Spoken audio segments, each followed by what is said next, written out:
प्रशासन के मिली भगत से वो खदान चल रहा है, जिसके कारण मेरे विधानसभा में जो है जिसमें ब्लास्टिंग होती है, लोगों के घरों में दरारें आ जाती है। गिरिडीह में जमुआ के विधायक मंजू देवी ने नए परिसदन भवन में एक प्रेस वार्ता आयोजित की, जिसमें उन्होंने क्षेत्र में बढ़ रही अवैध पत्थर खदानों की गतिविधियों पर गंभीर चिंता जताई। उन्होंने साफ तौर पर कहा कि अवैध खदानों की वजह से जमुआ विधानसभा में लगातार लॉ एंड ऑर्डर की स्थिति बिगड़ रही है, लेकिन स्थानीय प्रशासन इस पर ध्यान नहीं दे रहा। विधायक ने हाल ही में दलिया इलाके में हुए पत्थर खदान संचालकों और ग्रामीण के बीच हुए खूनी संघर्ष का जिक्र करते हुए कहा कि इलाके में अपराध भी लगातार बढ़ रहे हैं। उन्होंने यह भी बताया कि म्यूटेशन और दाखिल खारिज जैसे बुनियादी कार्यों के लिए ग्रामीणों को दिन भर बाबुओं का चक्कर लगाना पड़ रहा है, जिससे आम जनता परेशान है। विधायक का कहना है कि आने वाले समय में वे इन सभी मुद्दों को सड़क से लेकर सदन तक जोरदार तरीके से उठाएगी। साथ ही उन्होंने चेतावनी दी, यदि जिला प्रशासन समय रहते इन समस्याओं का समाधान नहीं करता तो वे धरना देने में भी पीछे नहीं हटेगी। जमुआ विधानसभा से उठी यह आवाज अब प्रशासन के लिए बड़ी चुनौती बनकर सामने आई है। आज गिरिडीह जिला सर्किट हाउस में सभी हमारे गिरिडीह जिला के media, electronic media, printing media, सभी पत्रकार को मेरी तरफ से हार्दिक अभिनंदन, प्रणाम और स्वागत। आज जमुआ विधानसभा से कुछ रिलेटेड मुझे आज आप सबों से प्रेस कॉन्फ्रेंस के माध्यम से बताना चाहेंगे कि मेरे जमुआ विधानसभा में देवरी में और जमुआ में कुल 23 खदान है, लीज है, लिया हुआ है 23 खदान है, जिसमें 12 जमुआ और 11 देवरी में है। ये आपका इसका जो पेपर होता है, सारा पेपर ओके से संचालित चल रहा है। बाकी जो है और खदान जो है इलीगल चल रहा है। इसके कई जगहों पर मतलब खदान जो है प्रशासन के मिली भगत से वो खदान चल रहा है, जिसके कारण मेरे विधानसभा में जो है जिसमें ब्लास्टिंग होती है, लोगों के घरों में दरारें आ जाती है, प्रदूषण फैलता है। ग्रामीणों, हमारे जो भोली भाली जनता है, ग्रामीण लोग हैं, वो लोग डरे हुए रहते हैं, सहमे हुए रहते हैं कि कहीं ब्लास्टिंग जब होगी तो हमारे घर कहीं धंस न जाए। मिट्टी का अगर कच्चा वर्क होता है, धंस जाएगा, गिर जाता है। अभी हाल ही में आप लोग देखे होंगे, कुछ दिन पहले हमारे जमुआ विधानसभा में जो दलिया में जो कांड हुआ है, एक मर्डर हो गया है।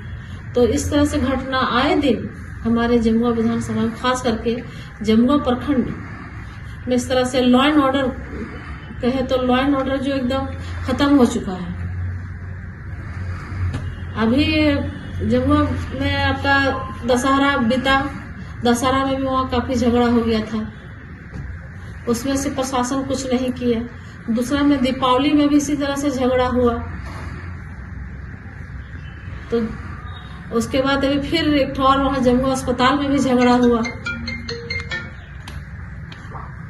और आए दिन भ्रष्टाचार, आपका खदान, हमारे जमुआ विधानसभा में जो खाद आपूर्ति है, जहाँ चलना चाहिए, जमुआ प्रखंड में 4-5 गोडाउन है, उसमें न चल करके बाहर में एक भाटी गांव है, वहाँ पे ट्रक लगती है और वहाँ पे अनाज जो है वहाँ पे होता है, दिन दहाड़े कालाबाजारी होता है वहाँ पे।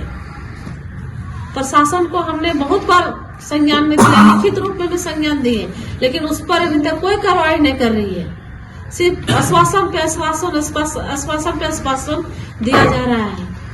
दूसरा पे आपका थाना भी सीधा भ्रष्टाचार है।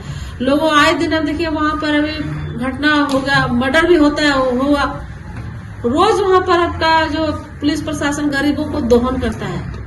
लोग थाना जाते हैं, बोलते हैं मोटा रकम दो तब तुम्हारा केस हम दर्ज करेंगे। देवरी का वही मामला है, जमुआ का वो उसी तरह है। दूसरा बात में आपका अंचल में जो है आपका गरीबों का जो अपना खुद का जो जमीन होता है, रैती प्लॉट जो होता है, उसको दाखिल खारिज कराने के लिए भी मोटा रकम मांगा जाता है। लोग जाते हैं, और उसके बाद घुमाता है। प्रखंड में भी वही स्थिति है। तो इसलिए आज मुझे प्रेस कॉन्फ्रेंस करने की जरूरत पड़ा कि लॉ एंड ऑर्डर में सुधार लाए। हम सरकार से भी मतलब कि हम निवेदन करते हैं कि प्रशासन पे कंट्रोल करें, लॉ एंड ऑर्डर को बोले सुधार करने के लिए, नहीं तो फिर हम विधानसभा में भी आवाज उठाएंगे और दूसरी बात में हम अपना जमुआ विधानसभा में भी प्रदर्शन करेंगे और सड़क से लेकर के विधानसभा तक हम उसका धरना प्रदर्शन करेंगे और मेरे साथ पूरे जमुआ विधानसभा की जनता मेरे साथ खड़ी है।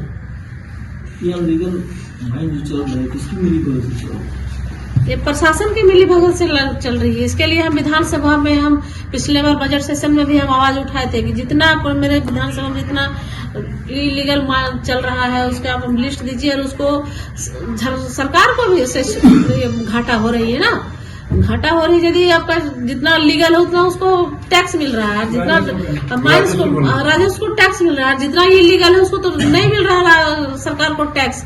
तो सरकार को संज्ञान में ले और ले करके उसको रद्द करके वो यदि लाइसेंस लेना चाहता जो इलीगल चला रहा है वो लाइसेंस लेना चाहता तो लाइसेंस ले और लाइसेंस लेकर संचालित मतलब कि नियम के तहत वो संचालित करे। मुझे कोई एतराज नहीं है। जिसका लीगल है वो भी